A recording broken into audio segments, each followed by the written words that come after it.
नमस्ते माझ्या अंगणवाडी सेविका मदतनीस भगिनींनो, मी वसीमा काजी, तुमचीच मैत्रीण, तुमचीच बहीण, परत तुमच्यासाठी खरी माहिती घेऊन प्रत्येक शनिवारी मी तुमच्यासाठी व्हिडिओ बनवते आणि मला तुमच्याशी संवाद साधल्याशिवाय चैन पडत नाही आणि तुमचे इतके गोड गोड आणि इतके चांगले कमेंट्स वाचून मला खूप आनंद होतो आणि कुठं ना कुठे मी पण बघा एक माणूसच आहे.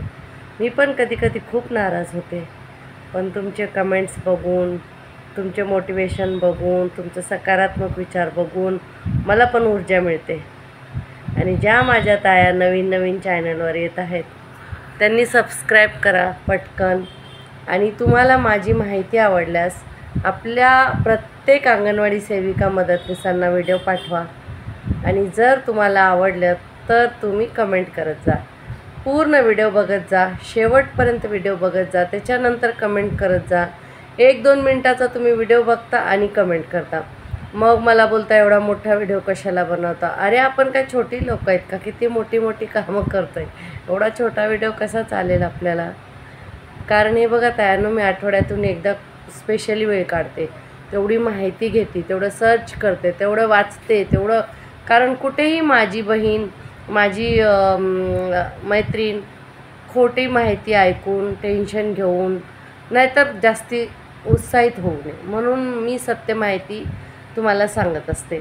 ती कुठलीही माहिती असो, मी सत्य माहिती द्यायला कुणाला घाबरत नाही. काही माझ्या भगिनीवरल्या ताई तुम्ही न्यूज चॅनलवाले असले तर बरं झालं असतं, मला सगळ्या एरियात जाऊन काय चाललं सगळ्याचा बोबाटा केला असता. बरं झालं न्यूज चॅनल आहे. मला फक्त माझ्या अंगणवाडी सेविका मदतनीस तायांची कुठलीही बातमी कोणी दाखवत नाही. त्यांच्याच बातम्या त्यांच्याच वाहवा असतात. आत्ताचं मीडिया काय मीडिया राहिलं आहे का हो? त्याच्यापेक्षा सोशल मीडिया बरं, हे आपले यूट्यूबचे चॅनल बरे, आपले जे पोस्ट आपल्या भगिनी टाकतात अंगणवाडी सेविका मदतनीस ते बरे. मी खरंच आता कोणते न्यूज चॅनल वगैरे ते बघतच नाही, कारण सगळीकडे नुसत्या खोटारड्या बातम्या असतात, त्याच्यात काही सत्य नसतं आणि तथ्यसुद्धा नसतं, म्हणून मला आवडत नाही. आणि माझ्या गावोगावी राहणाऱ्या भगिनी आहेत, कधी काही काम होऊन जातं पण त्यांच्याकडे नेट नसतो, लाईटीचा प्रॉब्लेम असतो, असे खूप सारे प्रॉब्लेम असतात आणि माझ्या भगिनींना खरी ती सत्य माहिती भेटावी हीच माझी इच्छा असते, म्हणून मी व्हिडिओ काढते. आणि तुम्ही मला भरभरून प्रेम देता व्हिडिओच्या माध्यमातून. मागच्या वेळेस माझ्या वाढदिवसासाठी मला एवढ्या सगळ्यांनी शुभेच्छा दिल्या, मला खूप आवडल्या सगळ्यांची. तर असेच तुम्ही माझ्यासोबत राहा, मी तुमच्यासोबत राहणार आहे. आता तायांनो 2-3 मुद्दे आहेत आपल्याकडे जे स्पष्ट आहेत. ज्या माझ्या भगिनींनी मला कमेंट टाकले त्यांची उत्तरं देणार आहे.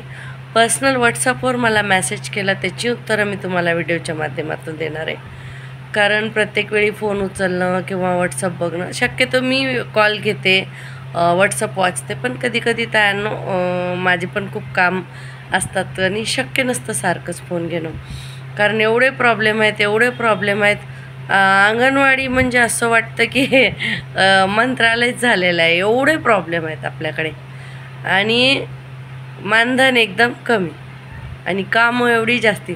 सध्या आपण एका कठीण परीक्षेतून म्हणतात ना प्रवास करत आहोत. KYC, फेस कॅप्चर, काय ते चिकट काम आहे, होत नाही. कधी नेटवर्क नसतो तर कधी पालक जागेवर नसतात आणि पालक बनतात तुम्ही काय देता ते त्याच्यासाठी कशाला आम्हाला KYC वगैरे करायला सांगतात. त्यांचं खरं आहे, ते त्यांच्या जागेवर खरे आहेत, पण आपण पण आपल्या जागेवर बरोबरच आहेत ना, आपली कुठं जागा चुकते. आणि लाडक्या बहिणीची एवढी फॉर्म आम्ही भरून दिली आणि म्हणून सरकारला वाटलं की हे KYC फेस कॅप्चरसुद्धा पटापट करून देतील. तेव्हा तुम्ही पैसे वाटत होता म्हणून बायका लाईन लावून घेत होत्या आणि जेव्हा धान्य होते तरी पण आम्हाला शक्य होतं. पण आता ते पावडर कोणाला आवडत नाही, कोणी खात नाही मुलं आणि त्याच्यामुळे हे काम खूप कठीण जात आहे. माझी पण हालत खराब आहे तायांनो. आत्तापर्यंत माझ्या 6 गरोदरस्तंदा आणि 10 मुलंच झाली, कारण खूप कठीण आहे ते. आधार कार्ड अपडेट नाही, महिला गावी गेलेल्या आहेत, परीक्षा आहेत मुलांच्या, मग एरियात कसं असतं, लाईट नाही, पाणी नाही वेळेवर, महागाई एवढी वाढली आहे, सगळी लोक एवढी परेशान आहेत. तर ह्या शासनानं फेस कॅप्चर ठेवलं आहे, KYC ठेवलं आहे, तर 10 रुपयाचं तरी त्यांना राशन द्यावा ना, काहीतरी त्यांना द्यावा महिन्याला महिना त्या मुलांना. सध्या कसं असतं, आपल्याला पण बघा जे आवडतं तेच खातो ना आपण. आपल्याला कुणी काही वेगळं दिलं की वाईट वाटतं का नाही, आणि आवडत नाही. आता माझ्या गावाच्या भगिनी सगळ्या जेव्हा मोर्चात येतात, त्यांना वडापाव, समोसा पाव, डोसा किती महाग असू द्या, किती चांगला असू द्या, खाणार का नाही? आपली भाजी भाकरीच आवडते. तर तशी प्रत्येक मुलांना, पालकांना पण सवय असते. जेव्हा धान्य येत होतं करोनामध्ये, सुक्कं धान्य, गहू, चणे, ते त्यांच्या उपयोगी व्हायची. ते वेगळी गोष्ट आहे की अर्धे खडे ना अर्धी डाळ. सगळे महाराष्ट्रातले खडे आमच्याच धान्यामध्ये होते. सोडा, ते निवडून कशी तरी खात होते. पण ही पावडर मुलं पण खात नाही, त्यांना आवडत नाही. आणि त्या पावडरसाठी फोटो देणं आणि KYC करणं हे कठीण काम आहे. तरी पण आपल्या महिला करतच आहेत रात्रंदिवस कष्ट करून, कारण हे आपलं टॅलेंट आहे. हे ह्या अंगणवाडीच्या ह्यांच्या नावावर कुणी हे फेस कॅप्चर आणि KYC देत नाही. हे आम्ही प्रेमाने बोलतो, आम्ही पालकांकडे संवाद साधतो, आम्ही रोज त्यांच्याकडे जातो, म्हणून आमच्या तोंडाला बघून ते लोक हे पेपर वगैरे आम्हाला OTP वगैरे देत आहेत. पालकाला OTP देताना समजावून सांगायचं की बाई, मी ह्या कामासाठी OTP घेते, कधी तुम्हाला दुसऱ्यांदा माझ्या नावाने फोन वगैरे आला तर त्यांना OTP देऊ नका. बरोबर तायांनो? आता हा मुद्दा झाला KYC फेस कॅप्चर. खरंच तायांनो खूप कठीण आहे, पण ह्यावर आत्तापर्यंत काही उपाय नाही. फक्त जेव्हा आयुक्तालयात मीटिंग झाली होती, त्यांनी म्हणलेत की करा, म्हणजे असा वेळेचा काही क्रायटेरिया किंवा कोणती तारीख दिलेली नाही, फक्त स्किप करून भरू नका आणि करा हे बोलले. तर आपण आरामात जेवढं होईल तेवढं करा, टेन्शन घेऊ नका, जीवापेक्षा काही जास्त नाही, हे लक्षात ठेवून कामं करायची. बरोबर. आता दुसरा मुद्दा आहे, आमच्या इकडे लाडक्या बहिणीचे पैसे आलेले नाहीत, कारण त्याच्यामध्ये अशी त्रुटी आहे की त्यांनी फक्त सेविकेच्या नावावर पैसे काढले, मदतनीस ताईला काढलेले नाही असं ऐकण्यात आलं. त्यांना डालवलं. का असं केलं? मग मदतनीस ताईला तुम्ही कामच का दिली? तर आता इथे आपल्याला ती मदतनीस आपली बहीण आहे, आणि मी नेहमी सांगते बघा तायांनो, वाटून खाल्लं तर संपत नाही, एकट्याने खाल्लं तर पुरत नाही. तर मुख्य सेविका किती येतील, CDPO कितीही येतील, पण आपली मदतनीस आपण आणि आपल्या मैत्रिणी आपण एकत्र राहणार आहोत. आता त्या अंगणवाडीच्या मोबाईलच्या IDवर जे फॉर्म भरले त्यांनाच मोबदला देणार असं बोलत आहेत. आता अकाउंट नंबरच घेत आहेत, कधी किती फॉर्म झाले तेच बघतायत, कधी मदतनीस ताईला मिळणारच नाही हेच बोलत आहेत. तर त्यांचे टाईमपास सुरू आहेत, कारण त्यांच्याकडे पैसे आलेत नाही आलेत त्यांनाच माहिती. कारण अजून लाडक्या बहिणीचा सुद्धा हप्ता आलेला नाही. आता तर कोण म्हणतं 2100 रुपये देतात, 500 रुपये देतात. जेव्हा अकाउंटमध्ये येतील तेव्हा त्या बहिणींच्या पण मोबदला बरोबर, कारण ह्यांनी मतदानासाठी ही खोटी नाटकं केलेली आहेत. आता ह्यांच्याकडचे पैसे संपले असे ते बोलतात, पण महाराष्ट्रात पैशाची काही कमी नाही. प्रत्येक नागरिक टॅक्स भरत आहे. खाण्याच्या वस्तूवर सुद्धा आता आम्ही टॅक्स भरतात. आमचेच पैसे आम्हाला परत देऊन आमच्याकडून मतदान करून घेतलं, आणि तुम्हाला काय कसं वाटत नाही का? भगिनींना हे अंगणवाडी भगिनी म्हणजे काय सावत्र बहिणी आहेत का? लाडक्या बहिणी, सख्या बहिणी सगळं झालं, पण त्यांनी आम्ही जो काम केलं त्याचा मोबदला का नाही देत आम्हाला? राग येतो त्यानं, खरंच राग येतो. पण हे आपले संस्कार नाही. माझे आजोबा आजी मला शिकवायचे, समोरचा व्यक्ती कितीही उद्धट बोलला, कितीही नालायकपणाने बोलला, तरी आपण त्याला नम्रतेने उत्तर द्यायचं, कारण हे आपले संस्कार दिसून येतात. म्हणून कोणत्या मंत्र्याला काही बोलणं वगैरे मला आता जमत नाही आणि पटत नाही. तर त्याच्यामागचं कारण मी तुम्हाला काय सांगते की कारण कोणत्याही व्यक्तीवर वैयक्तिक टीका करणे हे बरोबर नाही, कारण हे वैयक्तिक काम नाही. मुख्यमंत्री किंवा उपमुख्यमंत्री किंवा आपले बालविकास मंत्री त्यांच्याने आपलं बांधायला बांध नाही. रोज आपले त्यांची भांडण नाही. ते काय आपली जाऊ किंवा ही नाहीत, सासू नाहीत, म्हणून शेजारी नाहीत, म्हणून आपल्याला त्यांची वैयक्तिक गोष्टी काढून भांडायचं नाही. आपले विचाराचे मतभेद ठेवायचेत, मनाचे नाही, हे लक्षात ठेवा. आणि हे कायद्याने करावं लागतं. संघटना काय करत नाही. अरे मी 10 वेळेस तुम्हाला सांगते, संघटना म्हणजे कोण आहे? आज तुम्ही 1 लाख महिला बाहेर निघाल्या, जर संघटना तिथे मोर्चाला गेली आहे आणि सगळं संसद भवन जिथे मोर्चा आहे तिथे हलवून टाकलं तर सरकारची लोक स्वतः बाहेर येतील, तर किती महिला मोर्चाला येतात, किती आवाज उचलतात.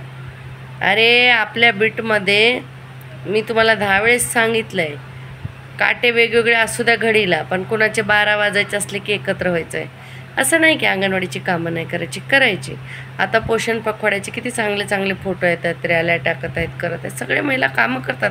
कामाला कोण नाही बोलत आहे हो. आमची तर मागणी आहे, आम्हाला 8 तास काम द्या, शासकीय दर्जा द्या आणि आम्हाला 30,000 पगार द्या. आमच्या मदतनीसना 20,000 पगार द्या. आमची मागणी आहे. आता आम्ही 21 तारखेला, आता आपली 4थी तारीख आहे. एक माझ्या भगिनीनं मला कमेंट टाकला होता, तारीख पे तारीख. खरंच ताई त्या सनी देवलसारखं करावं झालं आहे आपल्याबरोबर. ताई मी तुम्हाला सांगू इच्छिते की मोठमोठे नेते मंडळी जसे शरद पवारजी झाले, उद्धव ठाकरेजी झाले, ह्यांचे केस कोर्टात आहेत. आपण काय हो, आपण तर नॉर्मल अंगणवाडी सेविका आहे, बरोबर आहे का नाही? मग ह्यांचासुद्धा अजून निकाल लागला नाही. त्यांचं चिन्ह गेलं, त्यांचे पक्ष गेले. अजून कितीतरी, आणि प्रत्येक व्यक्ती, कामगार असू द्या, हॉकर्स असू द्या, फेरीवाले असू द्या, प्रत्येक व्यक्ती आज मोर्चा करत आहे ह्या सरकारच्या नावाने. पण त्यांना कसली धुंदी चढली आहे सरकारला, का परत मतदान होणार नाही, का हे शेवटचं मतदान होतं, आता 25 वर्ष काय हेच सरकार चालणार आहे. त्यांना कसली धुंदी चढली आणि त्यांची धुंदी कशी काढायची हेच कुणाला समजना गेलं आहे. कारण हे सरकार कुणालाच ऐकणार. किती मोर्चे करतायत, प्रत्येक वर्ग मोर्चा करतोय, प्रत्येक जाती धर्माची लोक मोर्चा करतात, कोणतं नाही कोणतं कारण घेऊन. कारण त्याच्यामध्ये डिटेलमध्ये गेले की आपले दुसरे मुद्दे राहून जातात. म्हणून हे सरकार ऐकतच नाही. फक्त आपलंच ऐकत नाही असं आहे का? सगळेच मोर्चे करतात. बघा किती मुद्दे आहेत, किती पेंडिंग आहेत. तर हे सगळ्या गोष्टी चाललेल्या आहेत आपल्या महाराष्ट्रात, हे आपल्याला सगळ्याला माहिती आहे. अजून लाडक्या बहिणीचा मोबदला आमच्या इकडे आलेला नाही, पण युनियनने तसं पत्रक दिलेलं आहे. आपल्या CBचं 2023 ऑक्टोबरपासून पैसे बाकी आहेत, तर भत्त्याचं CBचं पण आहे. तर हे सरकार नेहमी आपलं कर्जबाजारी आहे. आपण त्यांचं कर्ज घेतलेलं नाही, त्यांनीच आपलं कर्ज घेतलेलं आहे. आणि दिवसभर तो मोबाईल तर हातात, आणि एवढी कामं, आला मोबाईल की द्या उत्तर, आलं माहिती की द्या उत्तर. त्या मुख्य सेविकांना सुट्ट्या असू द्या, त्या घरी असू द्या, कुठेही असू द्या, त्यांनी तिकडून माहिती टाकली की इकडून आमच्या महिलांना टाकावं लागते. कधी आम्ही बाहेर असतो, आमचे पेपर घरी असतात, आत्ताच पाठवा, लगेच पाठवा, आत्ताच पाठवा. आता मार्चचा पगार नाही आला तर मी मेसेज केला, पगारचं काय झालं, आत्ताच पाठवा, लगेच पाठवा. लाडक्या बहिणीच्या मोबदल्याचं काय झालं, CBचं काय झालं, आमच्या भत्ता सरसकट तुम्ही काढणार होता त्याचं काय झालं?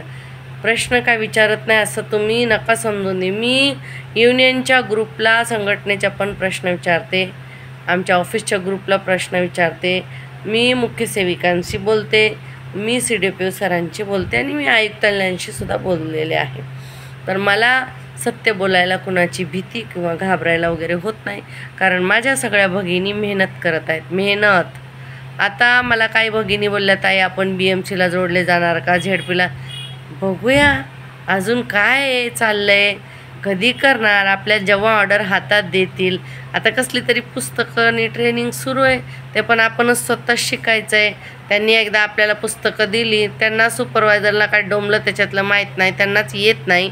त्या काय आपल्यापेक्षा जास्त शिकलेल्या आहेत का? आपल्या एवढे शिक्षण आपल्यातलंच झालेले आहेत आणि बाहेरचे आलेले आहेत, तर त्यांना अनुभवापेक्षा काही मोठं नाही. आज अंगणवाडीचा एवढा आम्हाला अनुभव आहे की आम्ही कोणतीही गोष्ट करू शकते. आता मोबाईल पण आमच्यासाठी पण नवीन आहे, मुख्य सेविकांसाठी पण नवीन आहे, तर सगळ्यांना शिकावंच लागणार आहे ना. तर ते ZPला जाईल नाही जाईल, ज्या दिवशी आपल्याला बोलते बाई उठ आज शाळेत जा, तेव्हा बघूया. आत्ताच एवढी काळजी कशाला पडली आहे? मुख्य सेविकाच्या पण भरतीचा आमच्याकडे GR वगैरे काय आलेला नाही. मला काही भगिनींनी माझ्या कमेंट्स केले होते की ताई आता बोलतात उर्दू सब्जेक्ट आणि संस्कृत सब्जेक्टच्या महिलांना घेणार नाही. तर आता मदतनीस ज्या झाल्या ना तायांनो, त्यांनासुद्धा मराठी सब्जेक्ट ज्यांना आहेत त्यांनाच घेतलं. हा नियम आहे असं बोलतात. बघूया, युनियन पुढे मी हा प्रश्न ठेवलेला आहे. तर महाराष्ट्रात अशा किती महिला आहेत ज्यांचा संस्कृत विषय आहे आणि उर्दू विषय आहे? त्यांनी मला प्रकल्प, त्यांचं नाव हे कमेंटमध्ये टाकावं. म्हणजे मी सगळ्यांची तुमची लिस्ट करून वरी युनियनला कळवणार आणि तो मुद्दा आयुक्तालयापुढे आपण सरकारपुढे ठेवू शकतो की एवढी संख्या आहे, यांचा एवढा अनुभव आहे, मग मराठी विषयाची अट कशाला ठेवली, वयाची अट कमी होती का, शिक्षणाची अट कमी होती का, अजून ही अट काढली. आपल्यासाठी किती अटी आहेत. असं वाटतं कधीतरी सगळ्या सेविका मदतनीस, आता इलेक्शन येते, सगळ्यांनी इलेक्शन उभं राहावं, निवडून यायचं. तिथं काही शिक्षण लागत नाही, वय लागत नाही, कसला अनुभव लागत नाही, फक्त तुम्हाला थोडी चमचागिरी करायला आले की झालं, एवढंच आहे, दुसरं काही नाही तिकडं. आणि जेवढ्या लोकांना काही काम नाही ती सगळी राजकारणात आहे ते. आणि आता 10वी शिकलेली सुपरवायझर, 12वी शिकलेली सेविका आणि 15वी शिकलेली मदतनीस. आता कसं जमणार हो हे? कुणाचा अनुभव जास्ती, कुणाचं शिक्षण जास्ती. काहीतरी अनुभवाला पण महत्त्व आहे का नाही? अनुभवाप्रमाणे सगळ्या भरत्या कराव्या. मुख्य सेविकेच्या भरत्या अनुभवाप्रमाणे करावी. वयाची अट ठेवू नये, शिक्षणाची अट ठेवू नये. हे सगळं ह्यांनी आपल्यासाठी, फक्त आमच्यासाठीच सगळे नियम. आता म्हणतात जर फेस कॅप्चर आणि KYC नाही केलं तर जी अंगणवाडीची बाजूबाजूच्या 2 अंगणवाड्या आहेत, कमी मुलं असली तर मर्च करणार. अरे काय काय तुम्ही देत आहेत रोज काजू बदाम, आणि त्याच्यासाठी तुम्ही हे सगळे नाटकं लावलेत. तुम्हाला जर मर्च करायचं असले तर म्हणतात की हा डिजिटल जमाना आहे, मोबाईलवरून तर माहिती पाठवायची, मग बाजूच्या 2 अंगणवाड्या मुलं कमी असले की एकत्र करायचे आणि दुसऱ्या सेविकाला दुसरीकडे सर्वेला किंवा शाळेत काय काय नाटकं तमाशे चालल्यात. तर मला त्यांना, शासनाला, सरकारला सगळ्यांनाच एक सल्ला द्यायचा. तुम्हाला हा सल्ला कसा वाटतो कमेंटमध्ये नक्की टाका. मला त्यांना हा सल्ला द्यायचा आहे की तुम्ही हे करण्यापेक्षा आता एवढ्या नगरसेवकाची मुंबईसारख्या शहराला गरज नाही. 2-2 नगरसेवक मर्च करा ना. कशाला एवढे नगरसेवक, कशाला एवढा निधी, कशाला तेवढा पगार ह्यांना, काय गरज आहे का? आमदार 2 मर्च करा, 2 खासदार मर्च करा, तेवढ्यात निधी वाचेल, पैसे वाचतील, पगार वाचेल, त्याच्यामधून सगळ्या बहिणींना पगार द्या ना. पण आमच्या बायकांचं कसं कमेंट असतं, आशा वर्कर काय काम करत नाही, तिला कसं देतात, मदतनीसला का द्यायचं, सेविकाला का द्यायचं. मदतनीस सेविकेला वाईट बोलणार, सेविका मदतनीसला वाईट बोलणार, मग दोघीचं कसं तरी जमलं की चाललं आशा वर्करकडे. आशा वर्कर हां खाला, हां उपर दिया बी. आमच्या इकडं 2 दिवस पाणी नव्हतं आलं, प्रॉब्लेम झाला होता लाईटीचा, तर ते पाणी आत्ता आलं. तर आपण कुठं होतं, हां खासदार आमदाराच्या मुद्द्यावर. तर त्यांना मर्च करावं. त्यांचा निधी किती जास्तीत जास्त असतो. आता ताया मला तर तोंडाने सांगायला नको तेवढा निधी असतो त्यांना. अजून काय काय त्यांना पेन्शन, त्यांचं घर बार 7 पिढ्या बसून खाऊ दे एवढं त्यांना. तरी पण आम्ही त्यांची जय जयकार करायची, त्यांच्याकडे निवेदनं घेऊन जायचे, त्यांच्या दारात बसायचं, त्यांच्या ऑफिसला बसायचं, आम्हीच निवडून द्यायचे, आम्हीच कामं करायची. हे सगळी नाटकं, खेळबाजी फक्त आपण स्त्रिया आहेत म्हणून. स्त्रियांना कुठंही असंच घरातूनच सुरुवात होते. असंच आपल्याला माहिती आहे. कमी कामात ॲडजस्ट करून स्त्रियांना संसारात जरी काही वस्तू कमी असल्या तर ॲडजस्ट करून करायची सवय असते. एवढ्या हुशार बायका आहेत ना आमच्या घरात. काही सामान नसलं तरी इकडून तिकडून करून मस्त स्वयंपाक करून ठेवणार नवऱ्यालासुद्धा. मग मुलांनासुद्धा काही कमी पडलं की इकडून तिकडून करून कसं तरी जमापुजी. ही आमची चांगली सवय आहे. आमच्या चांगल्या सवयीचा तुम्ही गैरफायदा घेऊ नये. तसं सरकारला पण वाटतं ह्यांना एक 10-15 हजार दिले की सगळी कामं करून देतात आणि करतात आमच्या भगिनी. पण आमचं कसं आहे, त्या कामावर प्रेम आहे, त्या छोट्या छोट्या लहान बाळावर प्रेम आहे. कधीतरी त्यांना काहीतरी मिळेल, काहीतरी त्यांच्यासाठी होईन, एक आशेने लोक आम्हाला फोटो देत आहेत, कॅप्चर करत आहेत. ताई काय येईन का हो मुलांना? आणि त्यांना काय उत्तर द्यावं नेमकं हेच आम्हाला कळत नाही. कारण आम्हाला आमचं भविष्य माहीत नाही तर त्या अंगणवाडीच्या मुलांचं भविष्य आम्ही काय सांगणार? बरोबर आहे का नाही तायांनो? एक विचार करण्यासारखा प्रश्न आहे. महाराष्ट्रात कुपोषण वाढत आहे. का वाढत आहे? ठेकेदाराचे पैसेच वाढत नाहीत. मग ठेकेदार काहीतरी चुडा म्हणून चुरमुरे आणि त्या लाडूत गुळ असतो का नाही देतो, विचारतो तरी ठेकेदार कसं तरी. आणि सगळी भांडणं बायकांची आहेत. ठेकेदार, बचत गटांच्या बायका, खाऊ आणणाऱ्या बायका, अंगणवाडी सेविका बायका, मदतनीस बायका, वरी मुख्य सेविका बायका, ह्यांची दिवस रात्र आरडा-वरडा, भांडणं महिनाभर. मग मेन काम आलं की CDP येतात बिल पास करायला, हे वगैरे मग पुरुषांचे काम. तर आम्हाला काय लावलं आहे दिवसभर? लाडू चिवडा, ही ॲक्टिव्हिटी घ्या, ती ॲक्टिव्हिटी घ्या, हा फोटो टाका, तो फोटो टाका, हे करा, ते करा, ही माहिती द्या, ती माहिती द्या. मी तर म्हणते आपले पेपर तर एवढे घेतल्यात आणि जी लाखो करोडो रुपये घेऊन देशाच्या बाहेर गेल्यात त्यांना दिलं सोडून. आणि 5 किलो धान्यसुद्धा तुम्ही देत नाही. त्याच्यासाठी त्यांचे डोळे ना नाक आणि तोंड कशाचे फोटो घ्यायला लावतात. काय हे मूर्खपणासारखे काम आहेत. पण काय करायचं तायांनो, कारण आपण चोर नाही तर डर कशाला. तेवढी 10 मुलं तर आपलं ऐकणारच आणि पालक ऐकतात. आरामात करा, माझा सल्ला आहे तुम्हाला. कोण काय फाशी देणार नाही. आणि फेस कॅप्चर आणि KYCच्या काम न केल्यामुळे नोकरी जाणार नाही याची गॅरंटी संघटनेने घेतलेली आहे. म्हणून घाबरायची गरज नाही. तुम्हाला मी सांगते, घाबरायची अजिबात गरज नाही. आता हा मुद्दा झाला. आता दुसरा काय मुद्दा आहे आपल्याला. माझ्या तायांचं काही मला कमेंट होतं की सुपरवायझरची भरती तायांनो ताई कधी होते. तर माझ्याकडे अशी काही माहिती नाही तायांनो. ग्रामीण भागात आणि कुठे अशी माहिती आली असेल तर तुमच्याकडे काही GR वगैरे असेल तर मला पाठवा, त्याची माहिती मी काढून तुम्हाला सांगणार. आणि ज्या परीक्षा होत आहेत आपल्याला झेडपीला जोडलं जाणार आहे, तर बघूया काय काय होतं आहे. जीवन ठेवलं आहे ना त्यांनी, खायला देत आहेत ना, तेच आपल्यासाठी आता मोठी गोष्ट झाली. कारण आपापसात भांडणं लावून आपण मुद्द्यावर होतो की बचत गटाच्या बायका खाऊ देतात, सुपरवायझर आपल्यावर विजिट करतात, मदतनीस सेविका भांडून कशा तरी दिवसभर काम करतात, मग पालक येऊन वेगळेच आपल्यावर ओरडतात. तर आपली सहनशक्ती किती वाढली हो. सारखं चारू बाजूनं बोचलं जातं आहे आणि मध्ये आपण काम करतो तर आपलं ते काय म्हणतात फोकस किती वाढलं आहे. आपला तो मध्ये मिड ब्रेन या तिसरा डोळा असतो तो ओपन झाल्यासारखा झाला आता तो फेस कॅप्चर करत एवढ्या टॅलेंटेड बायका आहेत अंगणवाडीच्या. अशी पटापट कामं करून देतात, काय सांगायचं. मज्जा म्हणून तुम्हाला सांगते की आपल्या महिला खूपच हुशार आहेत. आणि तुम्हाला एक दुसरी गोष्ट सांगायची की ताई समाधानी राहा की आपण ह्या बालविकास प्रकल्पामध्ये काम करतो. कारण आता मी सायकोलॉजी ट्रेनिंग घेते महिलांचे. एवढ्या महिला डिप्रेशनमध्ये आहेत, टेन्शनमध्ये आहेत.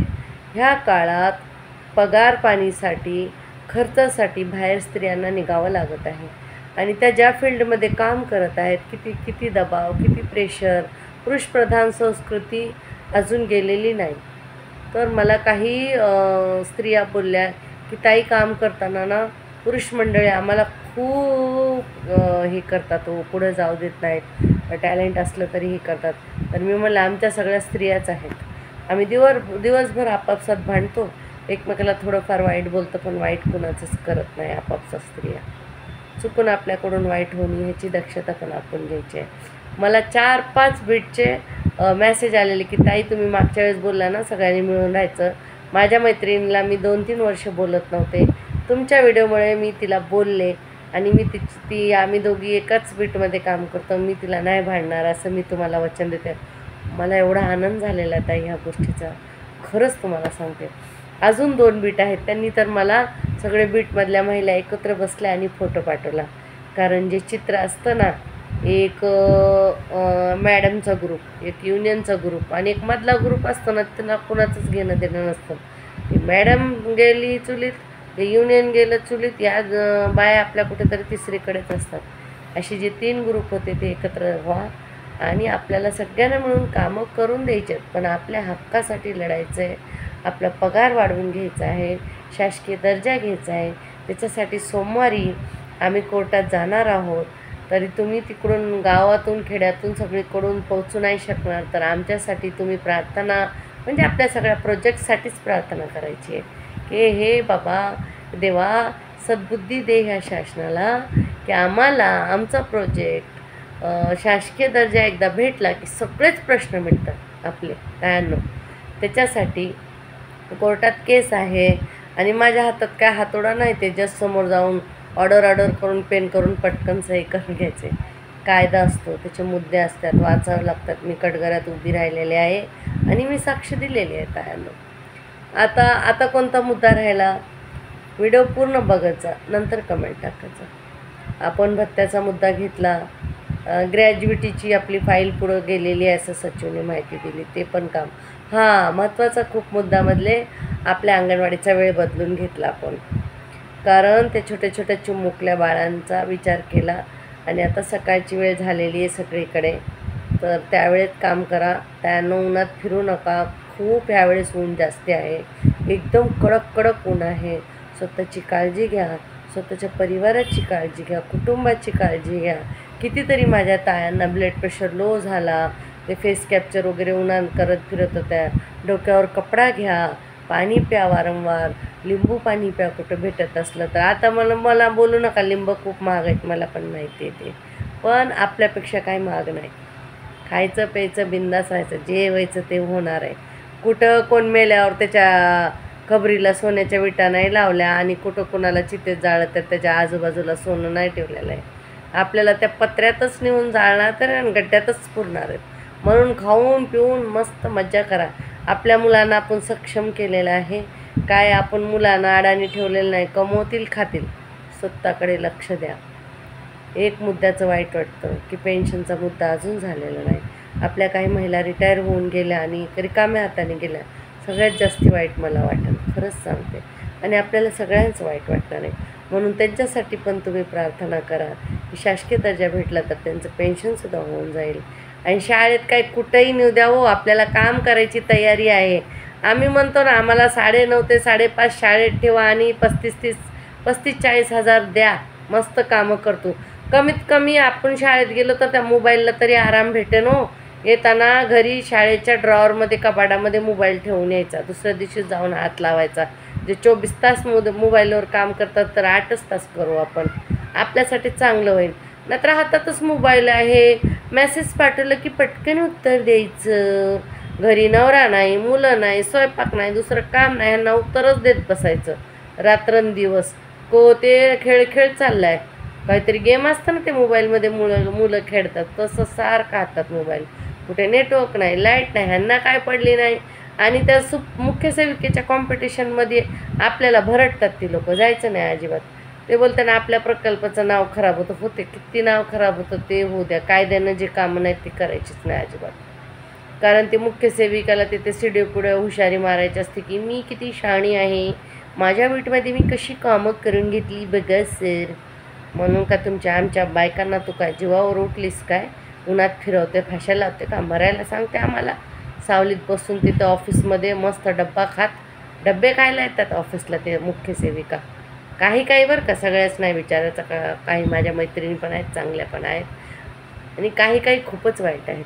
ते दोन्ही प्रकारचे. त्यांना कसली हुशारी येते काय माहिती त्या खुर्चीवर बसून.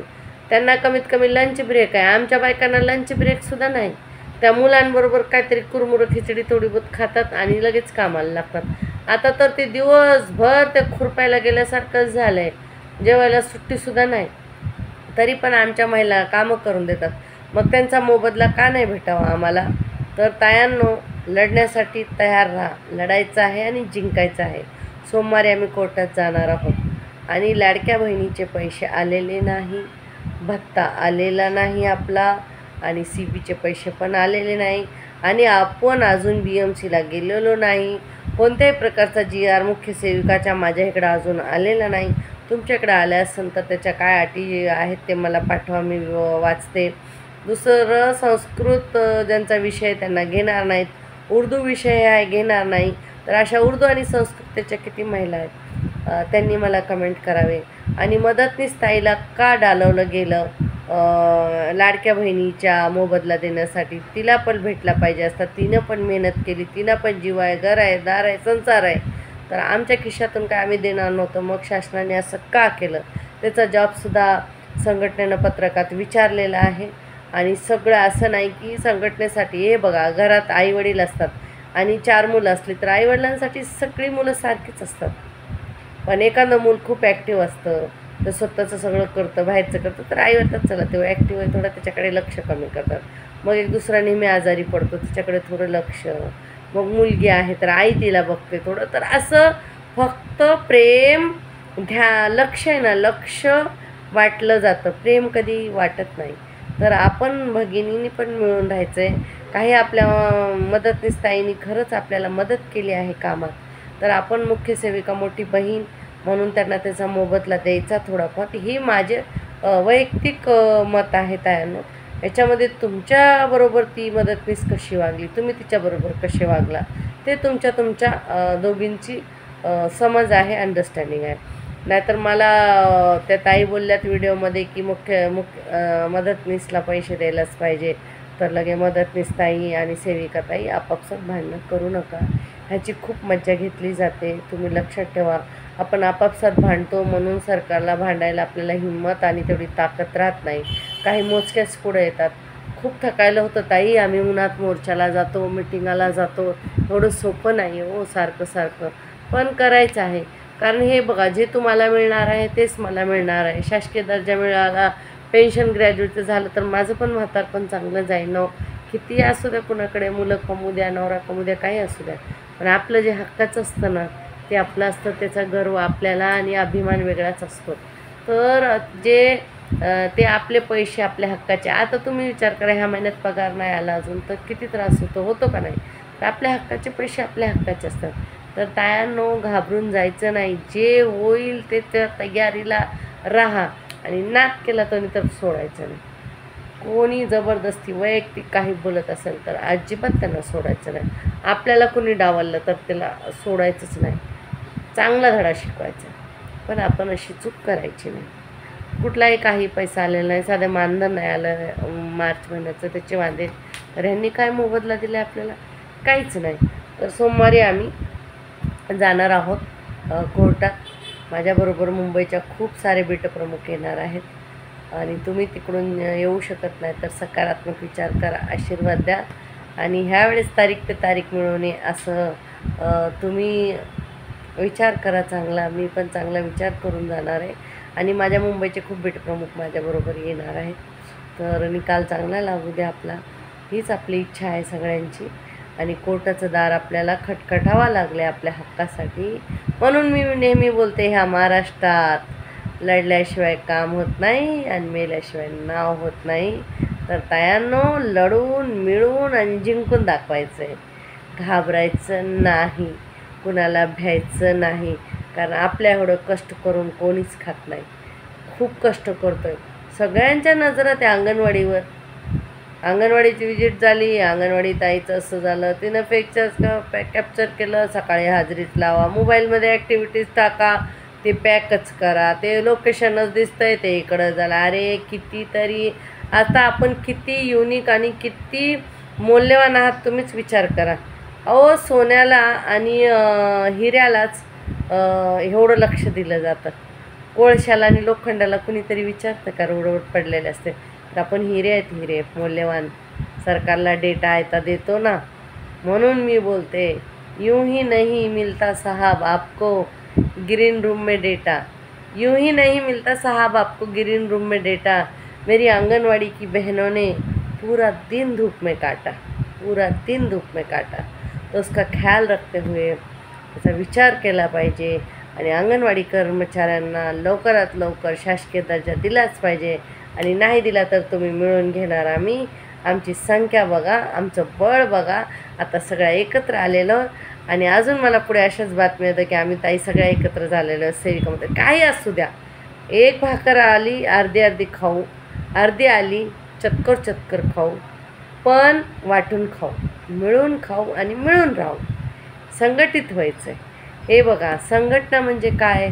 संघटना काय करते? संघटना म्हणजे 100 डोकी उभी राहणारी नसतात, 4च डोकी जे लढा देतात, चळवळीत असतात, त्याला संघटना म्हणतात. नंतर आता तर बायका कसं होते, तुमची युनियन काय करते? युनियनवाल्या जा तुम्ही बघा बरं. अरे तिला पण तेवढाच हक्क आहे, तुला पण तेवढाच हक्क आहे बाई. ती आपल्यासाठी सगळ्यांसाठी जरा पुढं झाली तर तिला मदत करा. आपल्या सगळ्यासाठी लढणार आहे. तिला काय वेगळे युनियनकडून किंवा सरकारकडून काय तिला भेटणार नाही. उलटं त्या बिचारीच्या अंगणवाडीवर मॅडम येऊन बसतात, काय बोलली, महिलांना भडकवते, शिकवते, हे ते बिचारीवर असं येतं. तर जरा आपण समजून घ्यायचं, आपल्यासाठी कोण पुढं झालं तर तिचा मान सन्मान करून, तिच्याकडून काम करून घेऊन आपण पण तिला मदत करू लागायचं. एकटं कोणी काय करू शकत नाही. फक्त कोणाला तरी लिडरशिप घ्यावी लागते. गांधीजी कसे होते? ओसळ पातळ. असं वाटत होतं का त्या माणसाला बघून की हा एकटा माणूस देशाला स्वतंत्र घडवून आणेल? पण तो एकटा माणूस फक्त काठी घेऊन उभा राहिला, त्याच्या मागं फक्त सगळ्या देशाची लोक उभा राहिली. तसं एकच असतो पुढे होणारा. तर त्या एक पुढे होणाऱ्याच्या पाठीमागे आपण 100 उभे राहायचं असतं. तरी लक्षात ठेवा तायांनो, मी उभी आहे, माझ्या पाठीशी नाही, तुम्ही माझ्याबरोबर चला. आपल्याला सगळ्याला पुढं एकत्र जायचं आहे. मला ते पुढं जायचं, कोणाला ठेवायचं, तिला येऊ तसला काही मनात येत नाही. कारण तुम्हाला 30 झाले तर मला पण 30 होणार आहेत. तुमचे आशीर्वाद द्या आणि काम करण्याची प्रेरणा तुमच्यामुळेच मिळते. म्हणून मला तुम्ही जे कमेंट टाकता, माझं एवढंच काम करत जा की आपल्या अंगणवाडीच्या ज्या भगिनी आहेत त्यांना व्हिडिओ शेअर करत जा आणि सबस्क्राईब करायला लावायचं. एवढंच मला तुमच्याकडून पाहिजे, दुसरं काही नको. धन्यवाद माझ्या भगिनीनं. चला सगळ्यांना व्हिडिओ पाठवा. किती जणांना तुम्ही व्हिडिओ पाठवला मला कमेंटमध्ये टाका. आणि तुम्ही आजच्या व्हिडिओमधून काय शिकला ते पण तुम्हाला मला टाकायचं. कारण आता प्रत्येक वेळेस मी प्रश्न विचारणार की मी कोणत्या कोणत्या मुद्द्यावर बोलले. कारण बघा, तुम्ही रिप्लाय दिला, तुम्ही हा. आता एखादी म्हातारी आजी गोष्ट सांगते आणि झोपी गेले सगळे, कोणी हा नाही बोललं की आजी काट्याने बडवीन का नाही? प्रोत्साहन वाढवा. कमेंट्स चांगले चांगले टाका. मला काय प्रश्न असतात ते पण टाका. ताई व्हिडिओ थोडा मोठा होणार, शनिवारी एकदाच बोलते ताई. बघ पूर्ण व्हिडिओ आणि आनंदी राहा. सबस्क्राईब करा तायांनो. लढेंगे तो जीतेंगे, जीतेंगे तो आगे बढ़ेंगे. टेन्शन घ्यायचं नाही, टेन्शन द्यायचं आहे. निवांत जेव्हा, भरपूर पाणी प्या, आहे ताक प्या, लिंबू पाणी प्या. येणार पैसे. साखरेचं जो खाणार त्यालाच देव देणार. काय करायचं आहे ठेवून, कुणाला ठेवायचं आहे? येईन, खाल्लं की येईन, खर्च केले की येणार. येणार येणार येणार. मिळवलं आहे, मिळवून राहायचं आहे. धन्यवाद तायांनो. Bye bye. सगळ्यांना माझा प्रेम.